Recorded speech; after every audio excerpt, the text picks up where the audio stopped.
What should I do for a post-workout nutrition? What should I do for active recovery? Should I lay down in bed? Watch this episode 47 of the podcast. Stay tuned. Hello everybody, my name is Nobsnutrition or Drake on YouTube. If you want to find other podcasts just like this, go in the description below. I get straight to my videos, but if you want free assessments, I am a certified personal trainer by Destinyfitness. If you want a free assessment, I talk about nutrition, mobility, and also training, of course. So if you're curious about that, go in the description below. Well, let's get to the video. Thank you, goodbye. Post-workout nutrition. So advertising companies and supplement companies, marketers. So a lot of advertising companies and supplement companies in the 80s and 90s market these, a lot of protein powder. That was the most common supplement, is protein powder, because protein can rebuild muscles, stuff like that. Of course, carbohydrate-based supplements as well, but at the same time, it wasn't as heavily marketed the protein powder. But the problem when marketing protein powder was a lot of people wasn't using it for. There could be many reasons why, because they didn't know what was it really for. They were scared to get big, or they didn't really have that reason to take it. So the best thing to sell something is actually a ritual. If you put something with a ritual, like something like a habit or something that you do already, then you most likely will do it more often. So this actually comes in handy. So what these supplement companies very smartly did, they actually posted with a post-workout nutrition and put studies behind it saying if you eat a high-protein diet with a high-carb-based meal right after your workout, you'll have muscle growth, you'll build muscle cells, you repair more, you have faster recovery speeds. And therefore, people are able to buy more protein powder, and if they buy more protein powder, money goes up for the supplement companies to market. And not a lot of protein powder will be going to waste if they do so like this. So really, this also would really sell to performing athletes and also enduring athletes, especially if they have low calories. So this is a really great way to actually market to those type of people, and that's what they did. So that's a little story time for how these marketers did and how these supplement companies got really popular during the 80s and 90s where the bodybuilding age community happened. So where it really comes down to this type of basis of a post-workout meal, like post-nutrition meal. Pre-nutrition is different. Pre is right before your workout. It's completely different from post-workout nutrition. The real question is, do you plan to work out a couple of hours after your first workout? That's the real underlying factor. Because of the low carbohydrates that you burn in your first workout, and also the low calories that you might have because you burn so many calories. You could be in a calorie deficit, like an athlete that does doubles, which is pretty much 2 workouts. So like 1 in the morning, let's say, hard intensity, and then 1 in the afternoon. The best way to also, you have to think about these things, is also to reduce inflammation.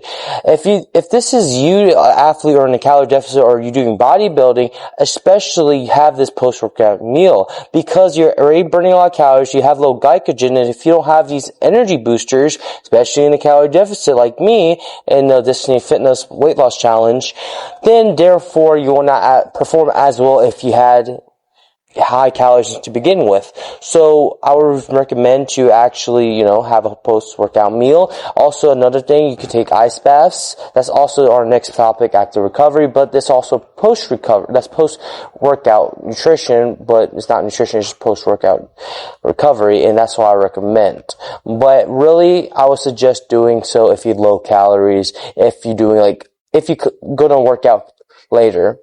But another thing I would like to point out is if you're tracking your calories, you could use MyPlate or MyFitnessPal, but really you're splitting hairs. What really matters, if you are tracking and you're paying attention to your calorie intake, for sure protein. This is in this case, making sure you're getting adequate protein and you're getting adequate surplus of calories, and you're stimulating the body correctly so you have a good training program. Well, then those things are appointed. Those things are the main points. Actually, this had an unintentional consequence of this message of that is being harm to athletes and into, fitness enthusiasts, are people who have gut issues. This is a terrible time to eat because post-workout your inflammation is higher.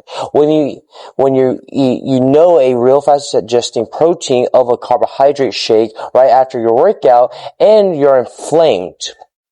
Your gut is inflamed, you're making likely to develop a food intolerance. This happened to me personally when I was trying to bulk up. When I was bulking up, I ate a lot of food. It was like eating like 5,000, 5,500. And I did a lot of intense cardio. It made a lot of sense because it can, you're inflamed, and a lot of things, when your gut is inflamed, this is when things can pass through the gut when it's supposed to not to pass through the gut.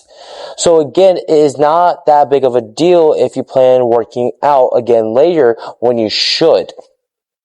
But I do want to give a fair warning if you are, if you do have gut issues and you're doing intense cardio, even like a workout, doesn't matter. This is not the best time, and I won't recommend it because you're inflamed. In this scenario, this was what I did personally, and I wanted to just give a disclaimer, but this is when I was talking about earlier, so it just came to mind.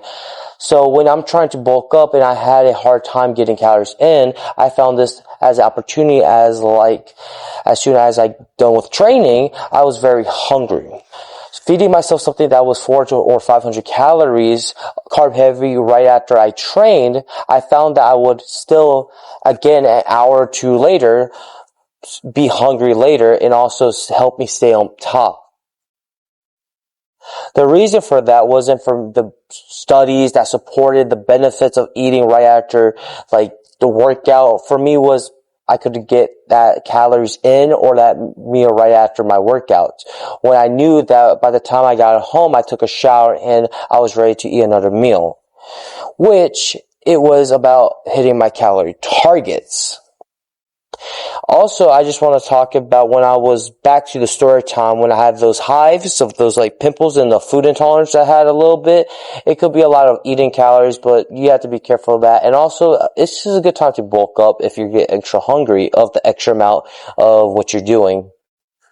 But now, fast forward to active recovery. So, what is active recovery? What we should do for active recovery? In my opinion, active recovery is not laying down and just sitting. You don't want to do that. They can cause insulin resistance, not very active. And studies show that you're not very active, even if you do 10,000 steps a day and actually weight train even one time every day. You're not that active. It could be very intense, but if you're sitting probably more than 8 to 9 hours still, then you're possibly not still active. So even then, it's still not the best for your body because it can dump your blood flow, and this is where our topic is.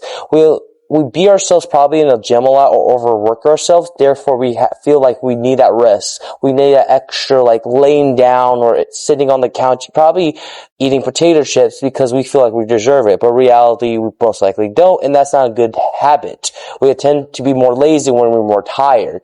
And the best thing to do, in my personal experience, is to actually do mobility. Walk a little bit more. It's not going to kill you. I'm not saying go in the gym and literally lift weights. The only thing I'm saying that you should do is mobility, walk, do a sport that you like, move around the joints. Because if you don't move around those specific joint muscles, then your joints become overactive. Therefore, it becomes molding that your posture. Therefore, it's overactive muscles, which means when a muscle is overactive, it's tensing up. Therefore, you feel more tightness and you feel more discomfort. So this probably feels better at the time to lay down and be in the still motion because your body's very tense. Therefore, if you move, you feel sore. So what is the best thing you can do is feel a little pain, move around, and therefore later on you will notice increased blood flow and you actually get more energy than just laying down on the couch. That's active recovering. It's not like you moving around consistent bursts and sprints. You're moving around enough to get some blood flow to the area so you have better healing process, more recovery so you can go back to your workout stronger than before. Best ways to do this is, like I said, walk, play sports, mobility, but honestly, you could try to do ice baths. What I recommend if you don't have a plunge or you don't want to get in the tub for if you don't want to get a tub with ice, then you could take a cold shower, 5 to 10 minutes, that's perfectly fine. You could do longer if you can. Be careful in an ice bath if you do so. You make sure you don't get numbness. So like as a beginner, probably 5 to 10 minutes max. Probably just 5 minutes max. I'm not too sure about this. For me, I took showers. I only took about 5-minute shower and I had to build myself up. That was very cold. So it really takes time, but the extra cortisol and the reduced inflammation really helps you to actually recover faster. Therefore, you can push harder in the gym. So that's active recovery in a nutshell. It's not very in-depth, but it's pretty much a base that you need to start off. Therefore, not lay on the couch and promoting bad eating habits that starts you off to begin with being 30 pounds overweight. But anyways, I hope this video really helped. Go check out my other podcast down below. It will help you in your fitness journey. The best bicep curls is the most popular currently so far, so go check out that banger. If you want to support me, go in the free description below. It's a free assessment. And if you want to follow that like button, put that notification bell, then therefore I post every day. Thank you guys for the love and support. Go watch my full day eating videos if you want to, so you can learn some extra tips to lose body fat and gain some muscle mass. See you guys. Goodbye.